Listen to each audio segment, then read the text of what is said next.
Oh, it's deja vu all over again. Crystal Palace 1, Ipswich Town 0. That is 7 defeats in 8 Premier League games. Welcome to Blue Monday, an Ipswich Town podcast.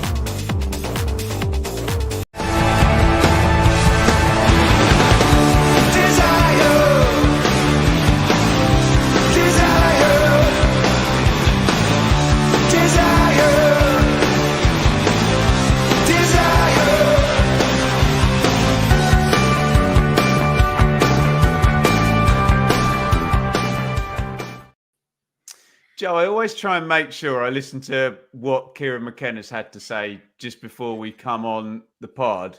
And there was a lot of talk of adding up the ages of how young the players were and what was the term he used? Pick up as many points as we can between now and the end of the season. Is that a bit of a sea change from the professor in the messaging? Possibly. I think it's one of those ones yesterday where you're frustrated because we've probably done about as well as we could yesterday in the game. We've stopped them playing. We've played pretty well. We've created chances. They've created chances. But yet again, they've taken one of theirs and we haven't been able to take one of ours. And it just goes down as another defeat, another 0 points on the board. Later in the day, Wolves pick up a point. So it puts us, effectively 7 points behind them. We need to get 7 points more than them over the last 10 games of the season. So, it's just... I guess it's just one of those where you just think if we can't get anything when we play like that, we're probably not going to win the 4 or 5 games probably needed to win over the last 10 games of the season. Before we bring Dave in, and we've got a new sponsor for the podcast this week, Dave. We are brought to you in association with Fine Margins. The fine people at Fine Margins have been partnered up with us all bloody season. There you go, Lee. No fine margins talk, but we've got to talk about fine margins because they are sponsoring the podcast between now and the end of the season. Dave, only 2 clean sheets all season, mate. Mate, I think stick a fork in us, mate. Stick a fork in us now. I think we're just about. Don't be saying that, Dave. You've got to hype this. We've got about another 10 podcasts. Mate, honestly, between now and the end of the season. I know. We have. I know. Yeah, I mean, 2 clean sheets speak for itself. Again, we talk about the fine margins, and it has been it's been a tale of both penalty areas, really, hasn't we? We haven't scored enough, but there again, we haven't created enough. So it's not just 2 penalty areas; it's all over. Just not quite been good enough. And yesterday was an absolute classic where Joe quite rightly said, I thought collectively as a team we played pretty well. Palace run an unbelievable run. I think they are pretty much the form side in the new year since the turn of the year. Pretty much the form side. Gave them a good game. Arguably had the more, not clear-cut chances because Palmer made 2 brilliant saves, but had some really good chances. So in the game, and then, a bit of bad luck, but just an ultimate bit of class finishes the game, and you're pointless again. It's just been the tale of the season, really, hasn't it? Just not quite good enough.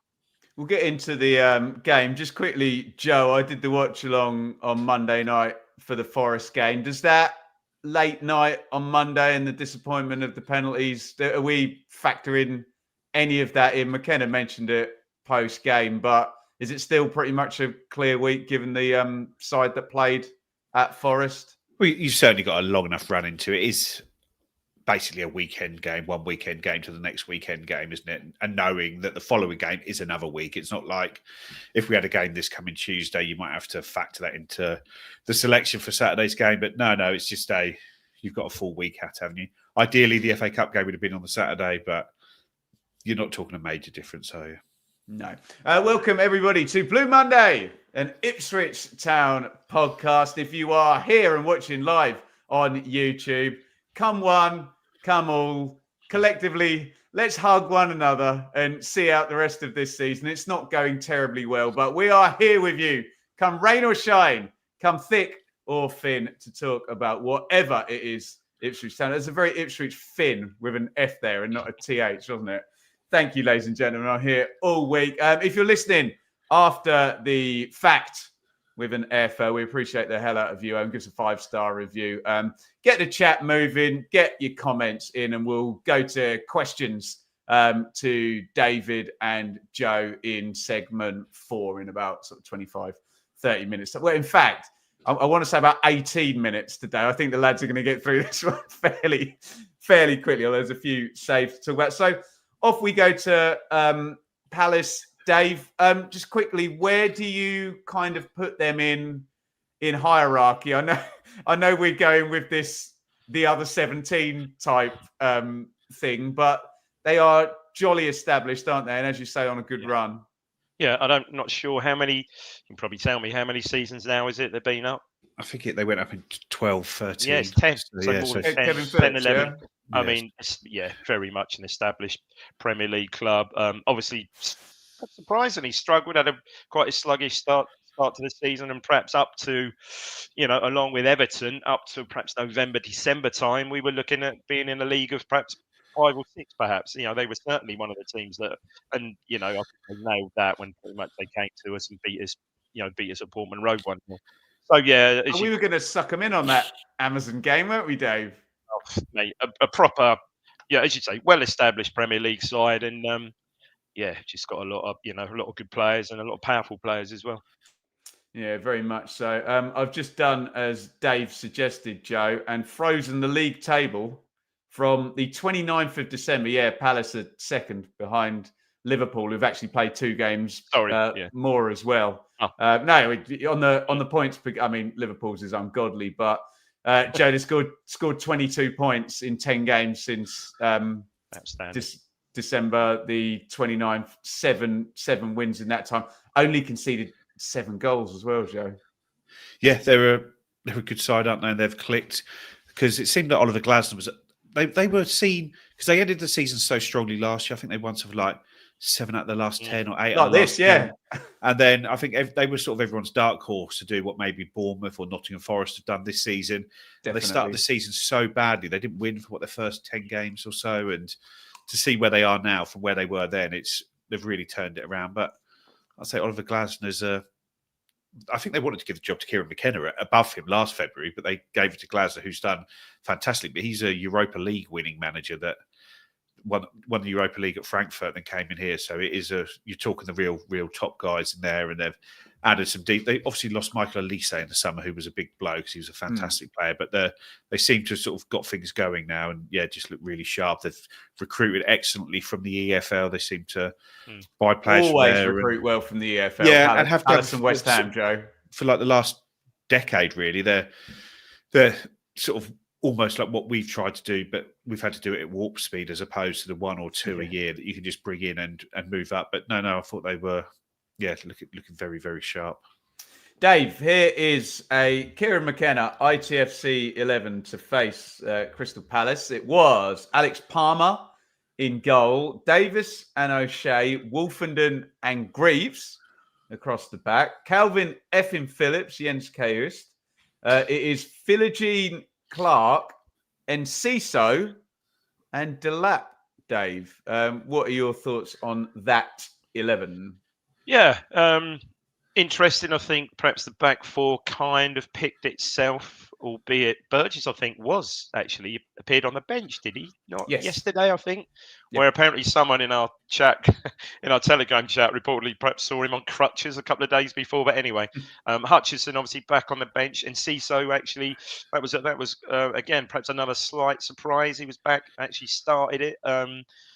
After he got injured, I think against Villa, I think the initial thought was he wouldn't be back until after the international break potentially. So would have missed Forest next week as well. So it was good to see him back.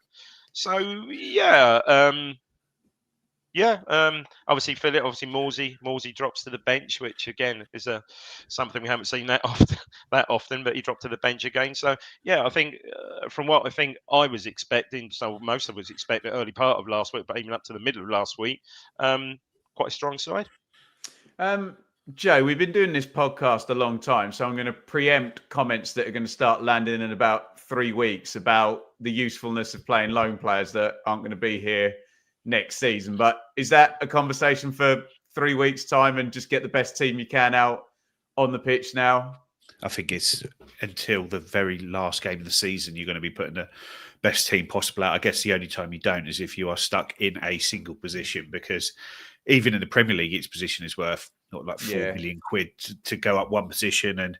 And I spoke about it on the pod last week with all the Man City stuff going on. Not that anyone, we probably think is a 1 in 100 shot of them getting a huge points deduction, but we have to ensure we finish above Leicester. That is just, like I say, you see Leicester today, they lost 1-0, but they went 1-0 down in the 60th minute and they had one shot after that from 25 yards. So we are the side that's staying in games and probably looking more suited to this level than Leicester. But at the moment, we're still on the same amount of points as them. And we've got to ensure that we finish above them. And what will be from there. But it'd be incredible if we managed to finish below them because they've been so poor. Joe, I'll stay with you then for the Palace team. Henderson in goal. Richards, Lacroix, Gay, Mitchell, Munoz, Lerma, Wharton, Sarr, Eze, and Nketiah. Yeah, well, obviously, Mateta was the sort of big talking point throughout football this week, that he obviously had that awful injury against Millwall last week, which saw the sort of keeper's ban extended up to 6 games. But Eddie Nketiah came in and I think he did pretty well. I think he seemed to know the system very well, what they wanted to do, the sort of movements, the shape, the sort of pressing patterns, the build-up phases, and that he seemed to have quite a good game. He's just a little bit impotent in front of goal, where, as we saw at Portman Road earlier in the season, Mateta certainly wasn't. Dave, and is this just rinse repeat, where we're just going to talk about various £30 million players with 100 Premier League experience, games worth of experience, and players from the EFL who have had time to drip in? I'm flogging a dead horse and repeating the same thing, but it is, isn't it? Yeah, no, it is. Yeah, all those,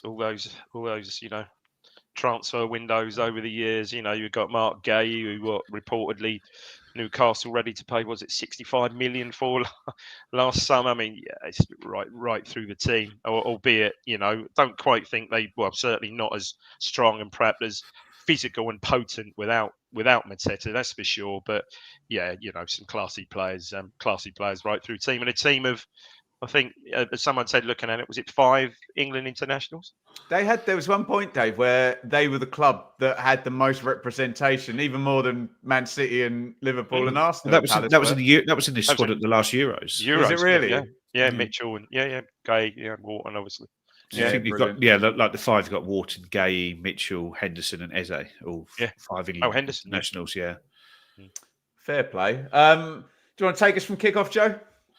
Well, the game started ridiculously quickly, and that Adam Wharton picks up the ball in the midfield and this does this delightful ball with the outside of his left foot, like an exocet through.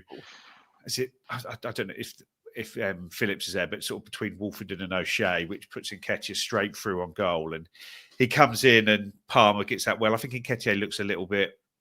He doesn't look confident just to take the ball and score, and Palmer comes out, smothers it excellently, and then about 30 seconds later, the ball, Palmer tries to clear it, and they sort of block the kick, and so it goes straight up in the air, but it comes down, and within about 10 seconds, Jens Karius is sort of pushing up there, and not as good as Wharton's, but a brilliant sort of left-footed ball that sort of totally cuts Chris Richards out of the game, and Leif Davis flies up the wing, as we've seen him do so many times, gets his head up, pulls a brilliant ball across where we've got a few bodies, and it ends up Jaden Philogene, the guy who runs onto it, hits a left-footed shot, which Henderson gets down well to save. You think, this is going to be a lively game, and it certainly lived up to that for the first sort of 10, 15 minutes. It was really, end-to-end stuff.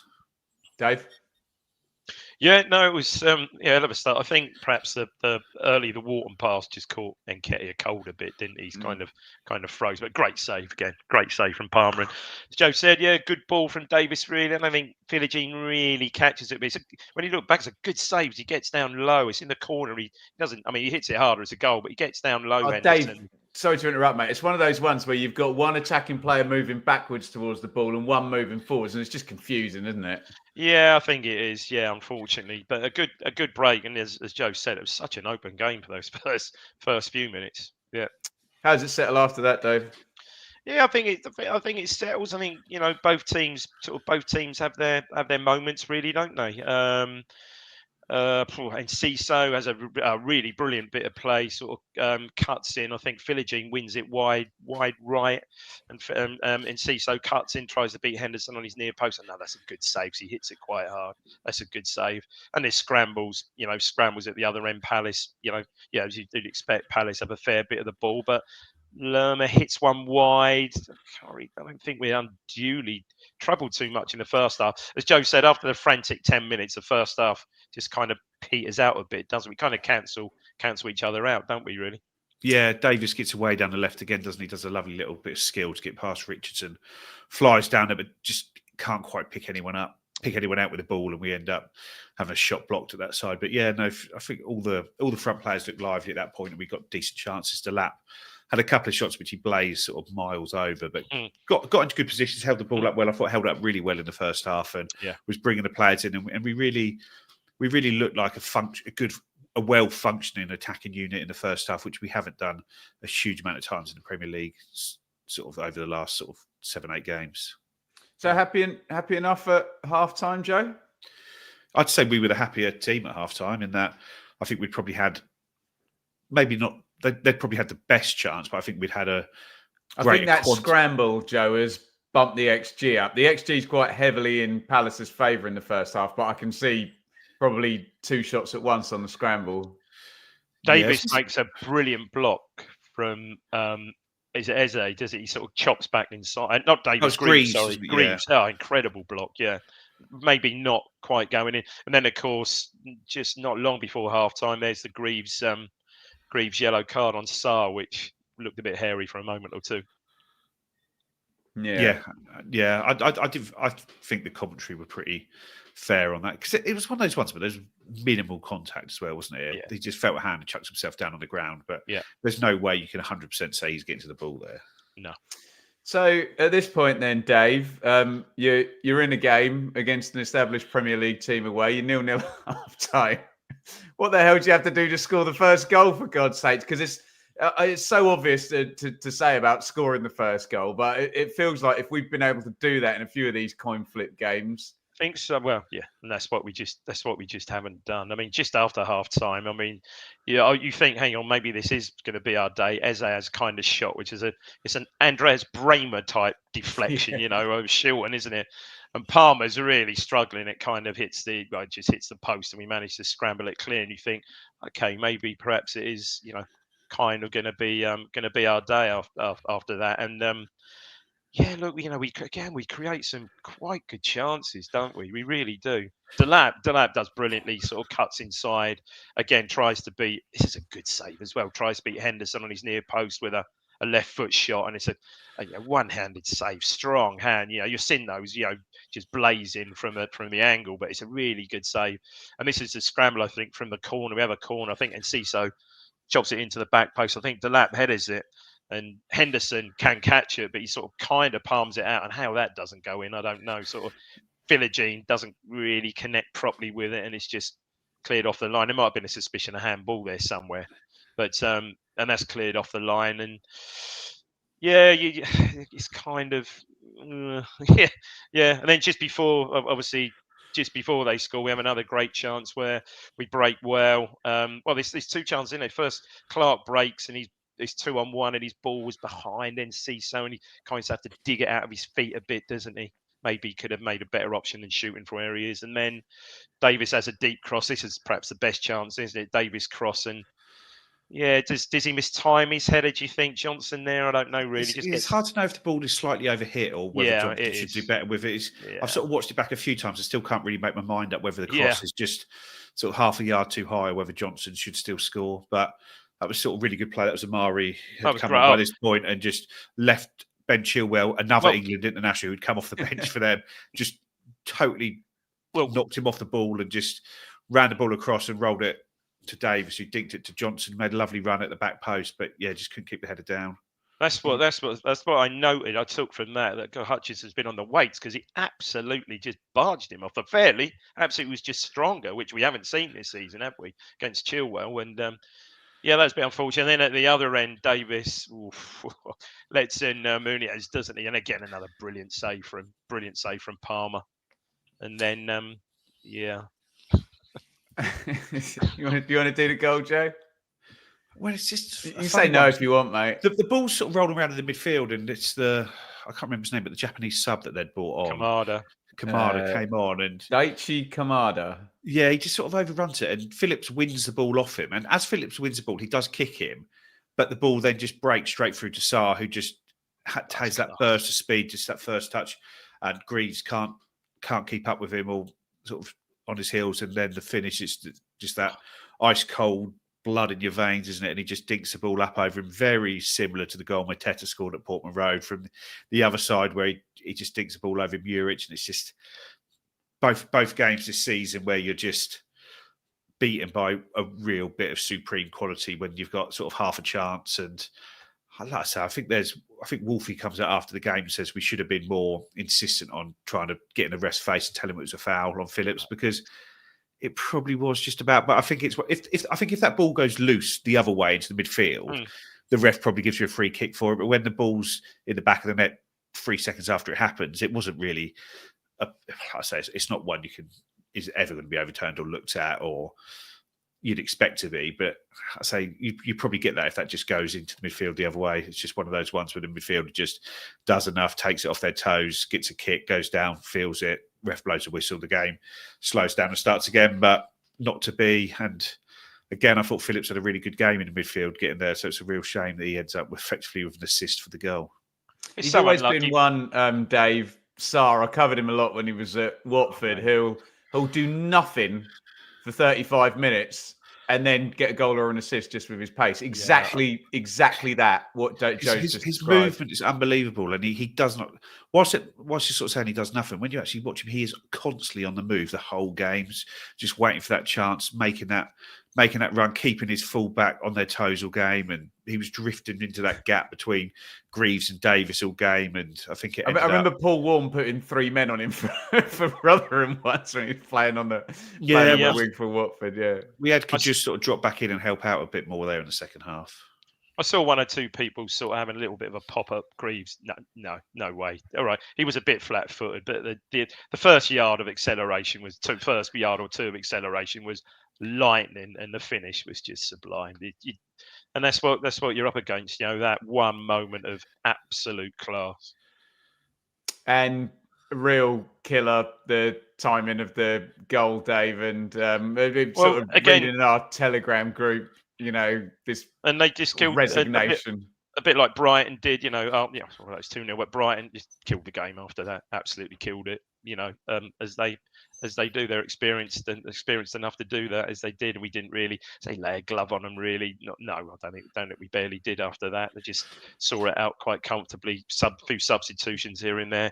There wasn't another shot in the game, was there? Disrupt things, and they just saw it out. Yeah, it was. Yeah, and it was a shame because I think overall, as Joe said, I think it was a really good performance. I think everyone played pretty well. Maybe Jack Clark perhaps was a little bit off, a little bit light again, I thought. But other than that, I thought maybe Philogene was a little bit isolated, perhaps. But no, I thought it was a decent performance again. And as we said, perhaps before the start, Wolfenden outstanding again, which he's been a real feature of recent weeks, hasn't he? It did feel like, and I know it's a sort of team of character, but it did feel like the team, the crowd, any Ipswich fans watching on telly, that goal just seemed to just suck the life out of everyone. I think prick the balloon. Yeah, I think I said there's been a lot of talk in the chat, but it does just feel like we're done at the moment, doesn't it?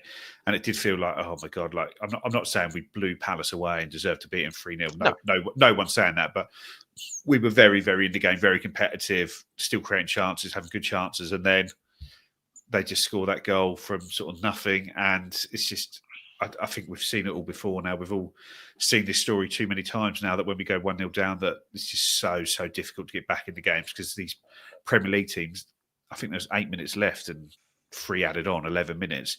You probably see about 3 minutes play in that 11 minutes. The game just stops to an absolute halt when they want to. These games, they just totally suck the life out of the games, and it happened yet again. And you just sit there. You don't even really get a chance to huff and puff, do you? You just sit there waiting. And I don't know. It just seemed to go through the fan base, through the fans in the ground, through the I guess the fans watching at home, through the players, it just seemed to suck the life out of everyone.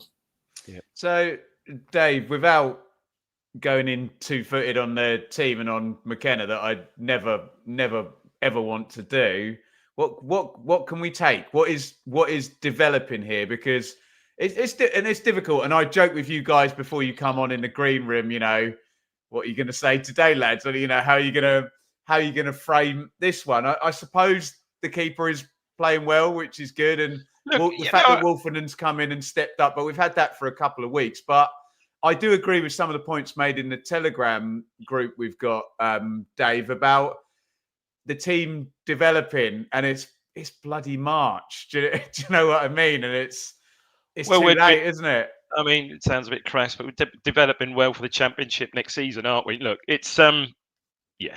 Can I challenge you on that, Dave? Is it though? Because Delap's not going to be there, and Cissok's not going to be there. Kaiust is not going to be there. Phillips is not going to be there, and maybe Davis isn't going to be there. So there's very good point. There's 5. Do you know what I mean? I know that's still not the majority, but no, you're right. Yeah, no, sorry, I've literally asked you to be positive and then been negative myself. Sorry, you have rather. Must do better. Yeah, I mean, no, I think you can take the goalkeeper there. I think we are looking perhaps more. I think more solid. Certainly we were. I thought in the cup game against Forest, and certainly we were for a majority of the game yesterday. Yeah, Palmer's come in, and ironically, all the goals. So what was his first game? Villa away, wasn't he? Had a worldie, but all the goals we've conceded from them, ironically, none of them. There aren't. None of them have been down to him. Well, goals we conceded prior to that this season. Well, you could almost say, well, yeah, keeper perhaps should have done better there. Well, none. He's been absolutely outstanding. So there are certainly positives to take, and look, it's going to be tough, and you just have to look at how the fixtures are and how the fixtures are falling. I mean, so our next 2 games, we've got Forest at home, who are basically, certainly after yesterday, ramping up for Europe, which would be great. I'd love to see that as well. Just to break that monotony of the so-called top 4, top 6, brilliant.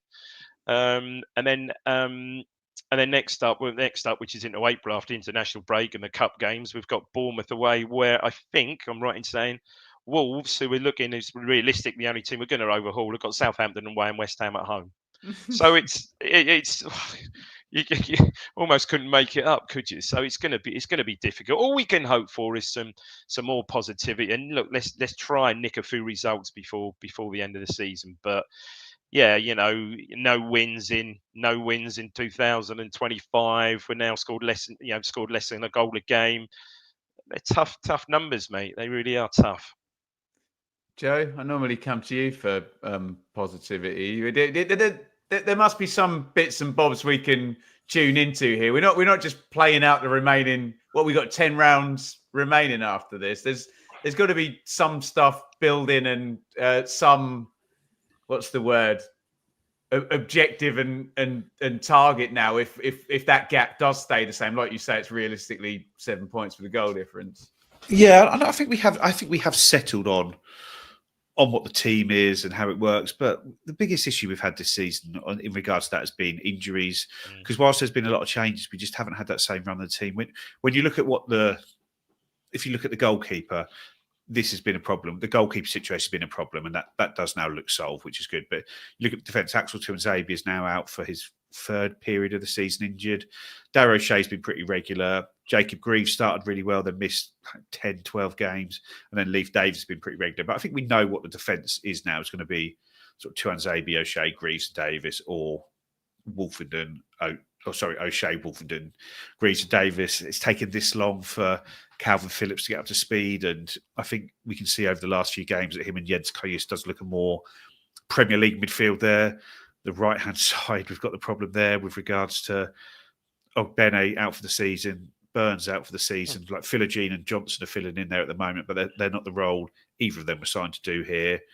Amari's now missing a couple of games for injuries, and Cissok's just missed that last month. Connor Chaplin has been missing now since the end of 2024. Sammy Smodix got injured in the first game of 2025. And it's just all these little things have just added up to really, really hurt us, that we haven't been able to get any consistency. But like I say, I'm sure there's a million reasons why, but it does feel like we've needed a huge amount of luck and rub of the green, and we just haven't got it. But I think we've got, like I say, you look at the squad for next season, there's obviously question marks over the central midfield, because effectively you've got Phillips and Kajust, who are both on loan, and if we're in the Championship, very, very unlikely to either of them be here. Sam Morsey, who's going to be 34 at the start of next season. Massimo Luongo, who's probably likely to leave in the summer. And then Jack Taylor, who hasn't, I think he's probably started 6 or 7 league games since signing at the start of last year. So we're going to have to go out and recruit 2 first-choice midfielders in the summer, whichever league we're in. But if it's looking like the Championship, that's going to be almost like where all our time is going to need to go on that. And yeah, we're going to lose Liam Delap, but I think we'll be in a position where we should really only lose maybe one more player that we don't want to in that regard, transfer fee wise, because you've probably the ones who have done enough to stay in the Premier League. So probably you Leif Davis, Darragh O'Shea, Amari Hutchinson. Well, you're not just going to sell them all because you feel like you need to. It's going to take silly offers for those to leave us. And yeah, we probably will get a silly offer for one of those 3, but you're not going to get it for all of them. And if we do, we just need to work it out and go from there. But I think if you look at the squad and you look at the level of attacking talent we've got in there, it's just going to be a case of just trying to get them fit. And it's going to be tough, but all these players are going to be better for having a year in the Premier League. We see the difference in levels between the Championship and the Premier League, and this is always going to be the issue, that some of these players who, like Jack Clark, it's taken him till like now effectively to get up to speed in the Premier League, and he'll be able to push on with that and go from there. But it's just been it's been a long frustrating season.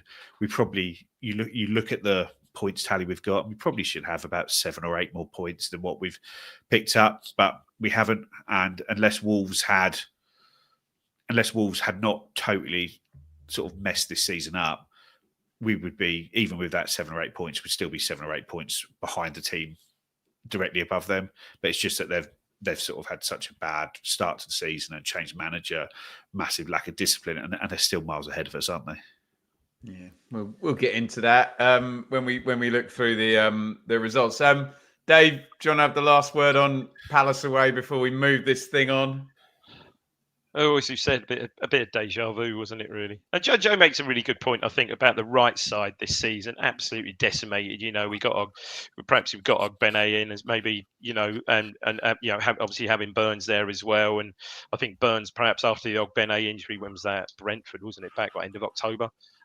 You get Burns in there. And I think Burns was just about starting to show something, wasn't it? He really looked like he was getting up to speed, and then he gets injured. And it's been, for us to have any chance of staying up this season, we certainly, first and foremost, key players in key positions, we had to have some luck with that, and we really haven't had that.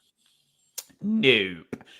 Right, we will find out what else went down in the Premier League in just a jiffy. But first, this word from our sponsors.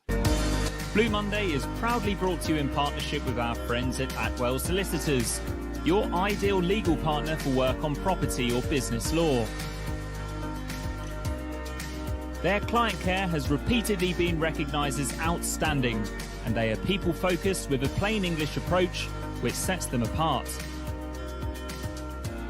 They have offices in Ipswich, Colchester and London, and to find out more, head to atwells.com. Thank you very much to the fine people at Atwells for their sponsorship, and also one-stop badges. You can claim your discount code if you just go in the description of this here YouTube video. It is just right there. And again, thank you to the fine people at Fine Margins as well for sponsoring the podcast. But I'm going to run with that gag for the rest of the season. ITFC women comfortable in their 3-0 away win at AFC Wimbledon. A Megan Waring brace and a cracking free kick by Grace Garrett won the points.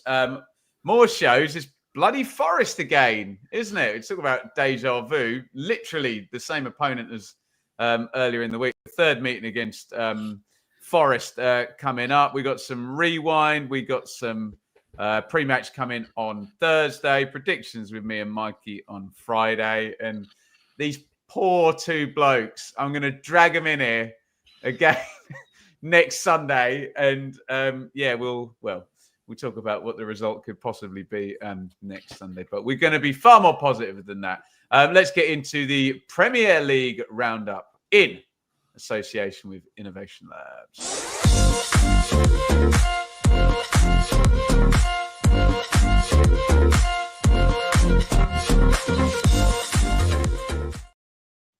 Right, I normally try and push you towards a certain match, but I won't today. I'm at the point. I'm D-Mob happy now with this gap ever growing. Nottingham Forest 1, Manchester City 0. Our cup conquerors from Monday night. Brighton 2, Fulham 1. That was really, really late in the game, wasn't it? As well. Palace 1, Ipswich 0. I think we've said and done all there needs to be said about that. Liverpool 3.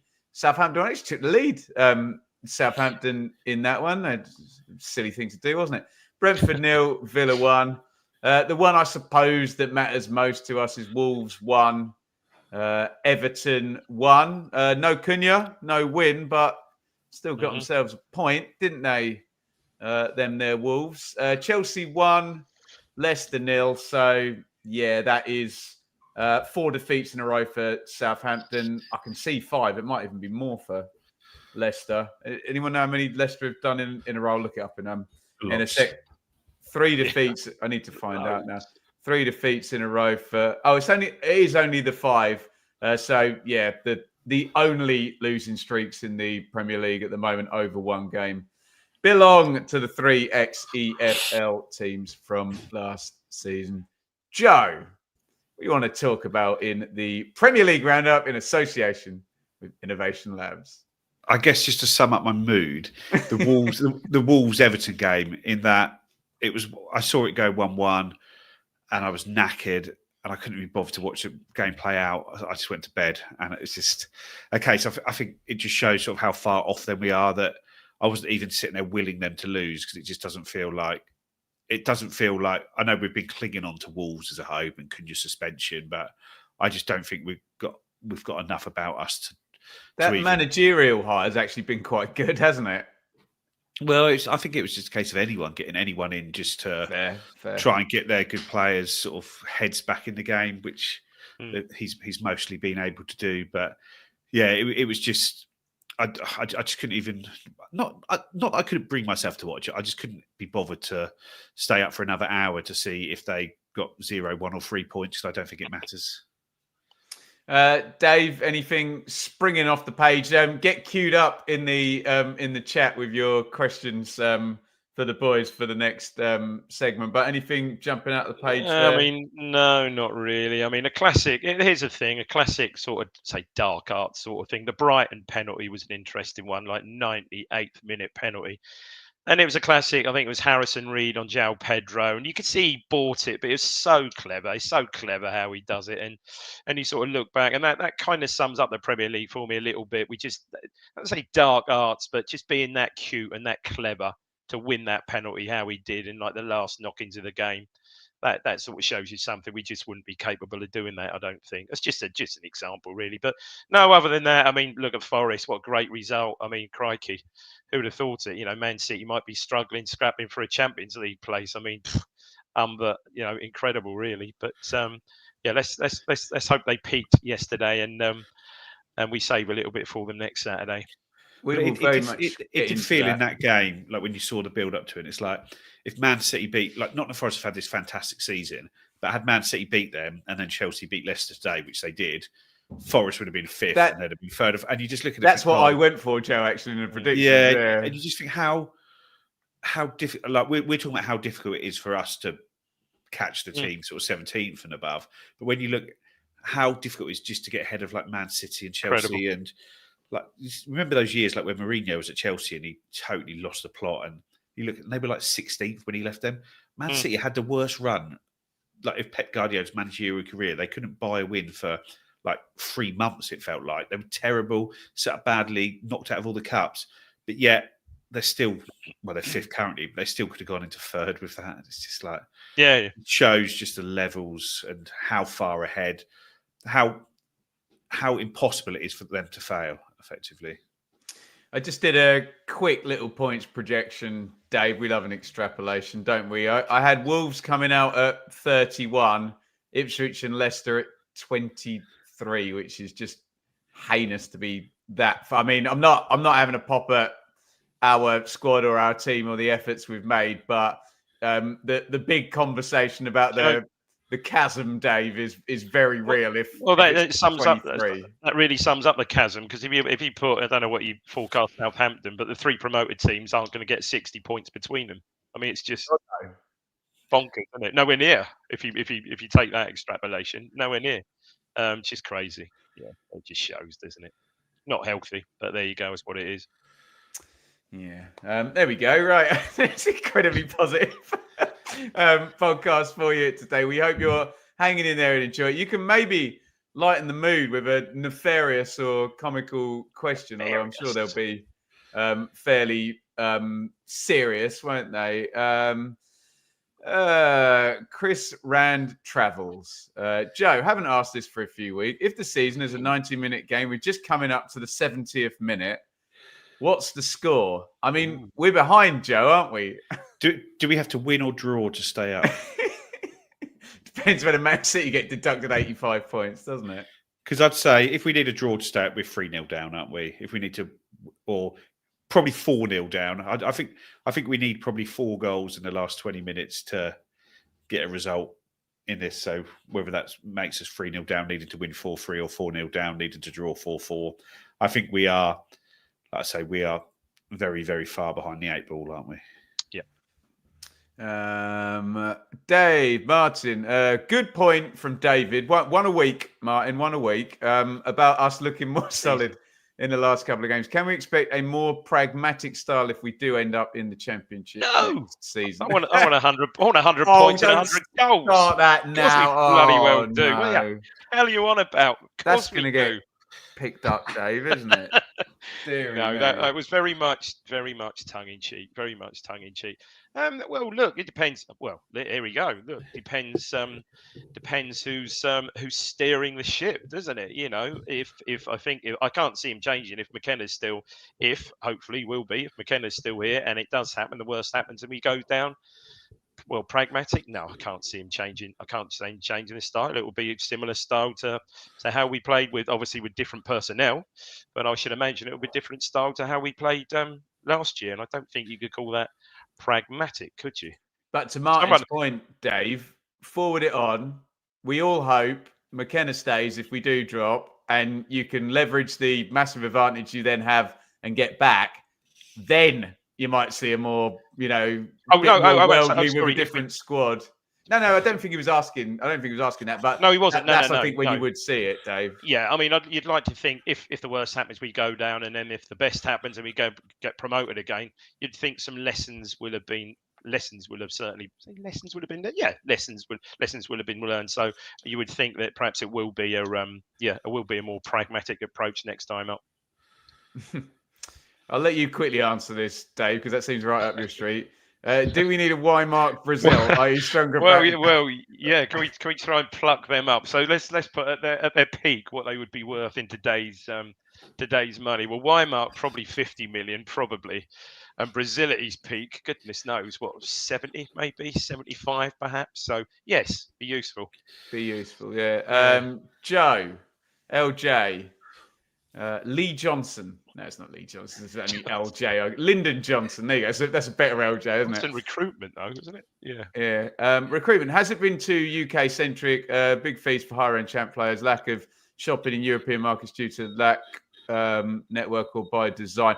That's actually a good point, isn't it, Joe? Because I think you brought up the English speaking, and you pay a premium for it, and with the lovely advantage of hindsight, maybe the odd dabble into exotic markets might have thrown something up. I know it's easy to say now. It's a fair question, isn't it? Yeah, I think it's lack of network and by design. So I don't think it's a either or. I think it's a both in reality. But I guess the only player we brought in from abroad is Jens Kajus, but we managed to get hold of him because Brentford weren't able or weren't willing to do a deal with his medical history. So I just think the problem is the year one Premier League players struggle so much to get up to speed. Not all of them do, but a big chunk of them do. And no matter which route you go down, whether you go foreign players or British players, you end up in a position where if you can have 20% of them really hit the ground running in the Premier League and another 34% of them do well enough, 30 to 40% do well enough, you've probably done okay recruitment-wise, and I think we're probably in that position. Yeah, there's not an alternative universe playing out where we can see what would have happened if we'd have gone to the foreign market. But I think sometimes people look at Brentford and Brighton and Bournemouth and then go to the foreign market.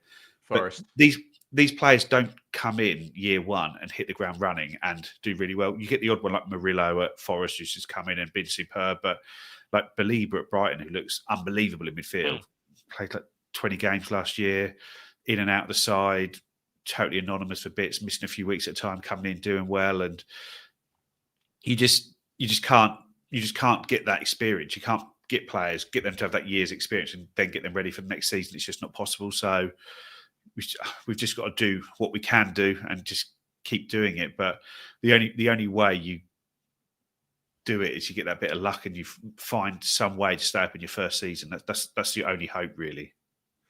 Bloomers, you might have to retype. I'm not sure I understand the question there. Does the parachute payment give us more money than the outside chance we stay up?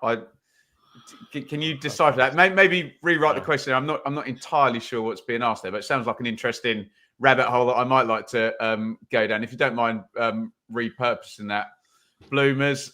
Neil, I will take this one. Are we hoping Leeds combust or go up this season? Well, A, I don't think Leeds will combust, even though their 3 chasers have taken 5 points out of them over the last 2 games. And B, if you want to be completely selfish and pragmatic about the chances of us being in the Championship next season, you want as many parachute teams out the way as possible. And we mentioned this a couple of weeks ago. There's even the chance that Luton get relegated. So you could literally be up against only, let's say it, Leicester and Southampton, with Leicester possibly having a -6 to start the season as well. So I think if you're being very, very pragmatic about it, you don't want Leeds in the way in the Championship, or anyone with parachute payments, especially when Birmingham are going to be a nuisance and Wrexham might be a nuisance next season as well. You laugh, but yeah, you mark my words. What else have we got here? Trevor, who should I go to? Dave, have Wolfie, I can't do the nicknames, Trevor, sorry. Have Wolfenden and Burgess been unlucky this season's in team selection? I guess so, yeah, because obviously at the start of the season, O'Shea and Greaves were brought in for, quite substantial fees. So yes, they were always going to be first picks this season. I think again, Greaves has missed some games, obviously with injury, and Burgess came in and Burgess did really well. I thought it was going to be for a time sort of horses for courses with Burgess and Greaves. I don't know, was Burgess fit when we played Man U the other week? I think he was. That might have been a game, perhaps, given what transpired. Hindsight's a wonderful thing at set plays. But yeah, obviously Wolfenden's had to bide his time. Would Wolfenden be playing if now Twanzebe was fit? I don't know, but he's obviously been brought in, and O'Shea shunted sideways to and when Twanzebe's not been fit. And he's done absolutely superb, but he certainly had to wait his chance. And there was even talk in January that he might be moving on. I think was it Sheffield United were, I believe, showing some interest in Wolfenden, I believe.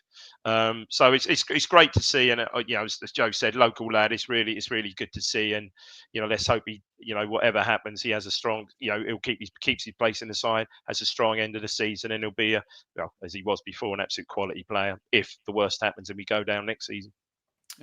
Joe, Neil, if Leeds go up, what chance they sign Lee Phillips and Clark back? I'll broaden the question, Joe. We saw it this year with the amount of Burnley players we got linked with. There's almost a mini market, isn't there? Because this chasm exists with the yo-yo teams, the parachute teams all together. That is a big risk of where you get, if it is a risk indeed, because you can. It's a way of bringing in some of that sweet Premier League TV money through trickle-down economics, if you believe in such things, Joe. But there will definitely be trading between the 3 sides relegated and the 3 sides promoted, won't there? Well, they'll try to, yeah. But I think the difference last year was that Burnley had something like 32 senior players before they could name their squad, and they had a new manager who wanted to bring in some of his guys, so they had to trade, where we could be in a position where we don't really want to trade, so we could just keep hold of those players, and unless you get the silly offers, and like I say, we paid.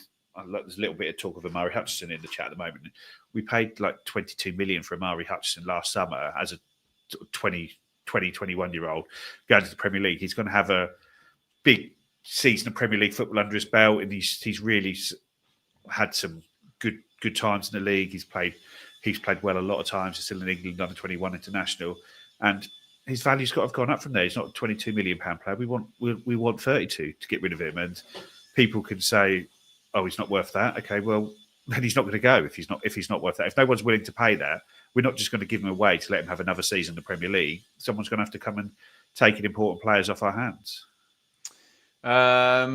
Blanco Lost G. Some of the comments suggesting that Town will do well in the Championship next season sound very reminiscent of what was said about Luton this time last year. Are Town in a better place than Luton? Dave, it's chalk and cheese, really, isn't it? I mean, when you look at the investment and the kind of star power and what's been put into the squad, not to mention the fact that Luton are essentially going to be spending their Premier League TV money on a new stadium to replace the wooden 10,000 seat stadium they carried. Love what Luton did, but it's very clear the reason why they would have dropped like a stone this season. Again, easy to say with hindsight, isn't it? Yeah, it is, and no comparison. Obviously, change a manager as well. No comparison at all, really. I mean, you would know this, Ben. What was their net spend in the Premier League when they went up? So if ours was the highest about 25, I think it was. Kai Chong was 5 million was the most expensive player. Yeah. You can't compare. This is no comparison. Right. Sorry. Any more in here? Last one there. Where'd you put Hutchinson, Joe, in this conversation? I know I quite like your framing of it, Joe. It's not the identity of the player. It's at what point the bid comes in the summer if we're relegated. But if you were optimising for putting the players in order, where's Hutchinson behind Delap, I guess? Yeah, well, I think Delap. I think it's all obvious that Delap is going to go this summer, whatever happens. And if we go down, like I say, I think the 3 most impressive players have been, or the most likely players to leave is probably Leif Davis, Darrow O'Shea and Amari Hutchinson. They're probably the 3 players who are either got the potential, have shown stuff previously, have shown that they can step in and start straight away for Premier League teams. I'm not talking about all 3 of them here. I'm just saying across those 3, they have different facets which teams will see as important. And I say if someone wants to come and get Amari, and I could see a Bournemouth or a Brentford or a Brighton or a Crystal Palace, one of those level teams. But they'll probably all sell someone for an absolute ton of money as well, won't they, Joe, in the summer? But you look at like Jorginho Rutter, who went to Brighton. That was like 35 million last summer. Well, Amari's got to be up at that level now. He's not going to be bought in for 22, selling for 22. He's come in, he's improved, he's had another season under his belt, so it'll cost. But I could see that a lot of teams would want to take him. You look at Crystal Palace and the sort of players they bring in and how that works, especially as another sort of London boy like Amari. They've recruited that market very well, sort of London sort of based players as well. But yeah, no, I wouldn't say it's unlikely that he goes, and I think he'd probably be out of the 3 I mentioned, I'd say he's probably the most likely to go. To be honest, would be my reading of the situation. But it's going to take a good offer. We're not going to need to give him away, and someone's going to need to come and show us the money effectively. Just quickly on the subject, the show us the money could be an interesting thing this week if our Liam Delap gets chosen for the England squad as well. Oh yes, please. Ka-ching. Yeah, very, very much ka-ching for all. Well, it looked like it because Dominic Solanke came on Thursday for Tottenham in the Europa League, came on in the 72nd minute and was substituted after that. So he came on and went off. So I thought, he's obviously picked up another injury. But then he started today. So an odd one, wasn't it? I imagine it will be Kane, Watkins and Solanke. But yeah, I'd love to see Liam Delap in there. His first first Ipswich player to be called up for an England squad since, which is right in 2000. Ooh. So we haven't had anyone in a squad, let alone appearing for sort of 20. Time's ticking nearly though. If your 25 theory, years. if your theory is correct, Joe. And if it's not Delap in this window, in this international break, yeah, he might get one in June while he's on his way out of the club. But if we don't get one, then where is the next England international in an Ipswich shirt going to come from? It's going to be, you're almost resetting the clock, aren't you, if we go down? Goal kick. Someone mentioned a goalkeeper yesterday. It's all escalating very quickly, isn't it? Well, look, should we stop talking about preparations for a second tier season and think about our round 29 game a little bit coming up next week, just before we round out? Do you know what I just did? I've got a pad of paper here, and I just tried to swipe on a piece of paper like you would on an iPad, just assuming that it's a bit of technology. That says everything about me and 2025 as an entity. Yeah, Forest again, Dave. The only thing I've got to say is I think we stand more chance of beating them at Portman Road than we do at the City Ground. So there's a positive. I'll throw that one in. Although we've won more points away than we have at home, but I get where you're coming from. As well. I get where you're coming from. We just need if so many games. Spurs was a case in point. I think obviously Forest are perhaps this season a much more different proposition to Spurs, but if we're in the if we're on top in those early minutes of first 10 chances, you just need to get ahead. I know we haven't been brilliant at holding on to leads, but just need to take one of those early chances, get the crowd on side, dig in, and which we have been digging in, certainly at Forest in the Cup game, and I think certainly yesterday. And let's just take it to them. But that's another reason. Certainly at home, when we've certainly certainly been on top in a lot of these games and just haven't, for not one reason or another, just haven't taken these chances. And look, who knows? With the 30,000 will be there next Saturday. Great atmosphere. Get the early goal. Get the crowd on side. The crowd will be on side anyway. But get the atmosphere rocking, and let's hope we can take it to them. And the survival run starts there. Yeah. Joe, you'd like to see an unchanged team next week and just ride this out as long as you can? Now, you said you like this 11. Yeah, I guess so. I think you'd find a way to get Mari Hutchinson back in there, probably for Jack Clark, maybe Vinciso shifting over slightly, or play Amari on the left instead of, he has played there a number of times as a left hand. But yeah, I think Amari in for Jack Clark, and then you're probably at full strength with what you've got, really. And I'd say Tuan Zabi seems to be a couple of weeks off. And then it's sort of Smodix, Chaplin, who don't seem particularly close. Yeah, so that would be all I'd want to get in there. Broadhead. Stop banging that drum now. I'm still doing it. Guys, thank you so much for joining us tonight. And the football gods, please give us something, because if it goes another game, then we've got a bloody international break as well. And it's like back-to-back. I think we come back on a Wednesday away at Bournemouth after the international break. We don't actually play the weekend. It's Bournemouth and then Wolves. Yeah, so we need something, for goodness sake. But we're hanging on in there.